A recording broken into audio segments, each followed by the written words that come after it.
but hello and welcome back to the Chris versus bacgioifro series. It is no longer a best of 5 because they decided to go nuts and play loads of games, but one thing that I wanted to show you first was this game, because I've not actually seen this yet, but I have seen that in the comments that this is kind of a really short game for some funny reason, and we'll find out why a little bit later on. But up to the north we do have RVK Orcus, aka Chris, playing as Mayans in green, of course, and down to his south we do have VNS bacgioifro in blue, playing as Mayans as well. The map, of course, is Regicide Fortress, and this is a map that we saw quite a little bit of in the GML, and it's pretty popular, pretty common that players decide to play as Mayans on this map. But something does happen here that does cut the game short quite quickly, and I'm looking forward to seeing what actually happens, because I know what's going to happen, but I haven't actually seen it in action yet, so I'm kind of looking forward to this. But yeah, I don't know how strong Chris is on Regicide Fortress. I believe he did beat Doubt in their Regicide Fortress. No, he lost against Doubt in their Regicide Fortress games. But then again, Doubt is kind of really confident on this map. I imagine Chris is pretty good on Regicide Fortress as well. He's not exactly bad by anyone's standards, but yeah, I don't know if it's his forte, but we'll soon. We'll be able to see in the future, I guess, if he plays any more games on this. I was going to say we'll be able to see, but this game gets cut short, so obviously we won't be able to see. But yeah, there we go, using his Eagle Warrior to actually lure the boar in. I think bacgioifro might have done the same. Yeah, he is doing the same. And it makes a lot of sense to use your Eagle Warrior to lure the boar, as it just saves villager time. It can increase your speed up to the feudal age, and it can actually, well, it just saves your villagers time. And because you've got your Eagle Warrior, who is pretty hardy, pretty fast, you can actually lure the boar without losing too much HP. So obviously if you can lure both boar with it, you may as well do it. And because both these guys are going to be using their kings to scout anyway, if we have a look at their scouting, you can see the majority of it is done by the king, and then you have a tiny bit of scouting which is actually done by the scout once it's lured the two boars. So that's pretty common stuff to see. bacgioifro, yep, going to go and lure his second one in now, and I think Chris shouldn't have probably lured his second one in so quickly. He didn't have that many villagers there, and it probably would have made sense to lure the second one a little bit later so that he had the most villager working time on it. bacgioifro is going to lure his one in just as this one is about finishing up, and that way the boar isn't wasting any meat or losing any meat unnecessarily, because it's being gathered from as fast as possible. So yeah, that's pretty much all there is to say about that. Let's have a look at the maps real quick, though there isn't really much point, but bacgioifro does have gold pretty safe by his castle here, which is a nice position on that. It's not all squished up like between loads of houses or anything, so he can actually put a mining camp here and be pretty safe with the castle overlooking it.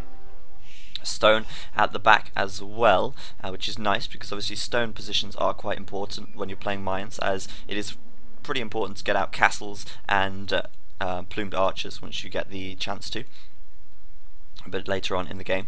And Chris has his main gold again just kind of in the back here. Once these berries are gone, there's definitely not going to be too much blocking them, so that's really a good position for his gold there. And stone in the back as well, which again it's not amazing because there's trees all around it, but he will be able to get a mining camp there and take stone in relative safety. Other stones are on the front, and gold on the front as well. Chris is chasing down bacgioifro's king with his eagle, but he's going to leave it at that, I think, as bacgioifro brings his king back towards his base. Good bacgioifro. Or is he? What's he doing? We'll keep an eye on that in a minute. But yeah, stone and gold positions really important. bacgioifro could wall this very easily and keep this gold safe at the back, ideally. And they're still scouting with their kings at the moment. Or Chris scouting around his base with that, and oh, looks like Chris might lose his scout there. And I mean, I know you can scout with your king, but it's still not ideal to lose your scout. It's obviously much better if you don't lose it, but of course these castles and stuff, they don't have ballistics in the feudal Dark Age even, so it's not likely that you're going to lose your scout to the castle as long as you just keep it moving in the right direction. It won't get picked off by any stray arrows or anything like that. But yeah, I imagine they'll be doing or heading for a pretty standard build-up, a really fast feudal and a pretty fast castle time as well, because of course you do start with the extra villages, you start with the extra farms, and generally you can just get up really quickly. Mines have pretty decent economies as well, as their resources do last 20% longer, and they can make extra use of the boar and such.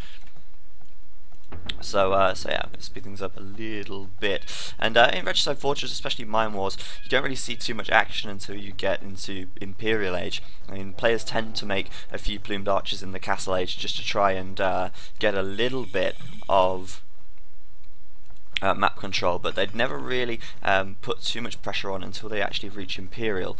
At that stage, that's when they tend to actually put the pressure on and get the trebuchets out, upgrade to siege rams, and then go for the plumed archers, of course. And that's pretty much the standard build-up for every Regicide Fortress game ever, which is played with Mayans. Chris is going to start taking some stone already. He's going to want to get up a second, third, and possibly fourth town centre, and bacgioifro is going to want to do the same, so he's started to take a little bit of stone as well.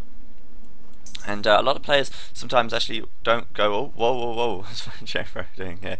He sent his king into Chris's base, and what is it doing? What is it doing? Why is it in Chris's base? Oh my god, Chris has just walled it in. So the king is trapped inside of Chris's base, and you know, this is regicide, so when the king dies, that means it's GG.